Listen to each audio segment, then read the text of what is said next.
మా హోటల్ ప్రారంభోత్సవం సందర్భంగా రండి, మీరందరూ బిర్యానీ తినండి, ఉచితంగా తిని వెళ్ళండి, కూల్ డ్రింకు బిర్యానీ, దీన్ని ఉచితం అంటారు.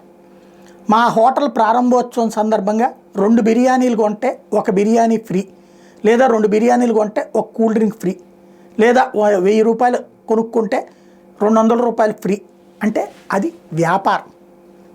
ఉచితానికి వ్యాపారానికి తేడా. అదే సందర్భంలో ఉచితానికి సంక్షేమానికి తేడా ఏంటి అంటే, మీరు 1000 రూపాయలు తీసుకోండి, ఇది ఉచితమవుతుందా? దేనికి ఇస్తున్నాము?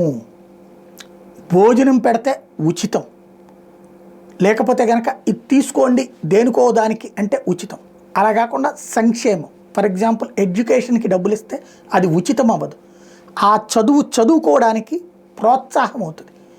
మన జేబులో నుంచి ఇంకో 100 రూపాయలు వేసుకుని చెప్పిస్తాం, అదే లేకపోతే అసలు చదువే మానిపిస్తాం. కాబట్టి అది సంక్షేమం. అక్కడ చదువుకునేవాడు రేపు పొద్దున మంచి స్థాయికి వస్తాడు, వాడి ద్వారా సమాజానికి ఉపయోగం, దేశానికి ఉపయోగం. కాబట్టి చదువుకి ఇచ్చేటటువంటి ఉచితం అవ్వదు. ఓ మహిళకి ఇచ్చే డబ్బు అది ఉచితం అని మాట్లాడుతున్నారు. మహిళకి ఇచ్చే డబ్బు ఒక పెట్టుబడి. ఈ మహిళ మనకు ఒక మహిళకి 15,000 రూపాయలు ఇచ్చామంటే ఇంకో 10,000 రూపాయలు 25,000 రూపాయలు వేసుకుని బంగారం కొంటుంది, లేదంటే కనుక ఒక ఏసీ కొంటుంది, లేదంటే ఒక కూలర్ కొంటుంది. ఇది పెట్టుబడి అవుతుంది. ఈ ప్రారంభం ఇస్తే అది అదనం అవుతుంది. దీనివల్ల జిఎస్టీ రన్ అవుతుంది. అట్లాగే కంటిన్యూటీ లభిస్తుంది. అలాగే పేద మహిళలు ఇదే డబ్బులు తీసుకుని ఏం చేస్తున్నారు? పునుగుల బండి పెడతారా, కూరల బండి పెడతారా, పూల బండి పెడతారా, చిన్న వ్యాపారం చేస్తున్నారు. తద్వారా వాళ్ళు సంపాదించుకుంటున్నారు, తద్వారా ఆర్థిక అభివృద్ధి. సంక్షేమం అది.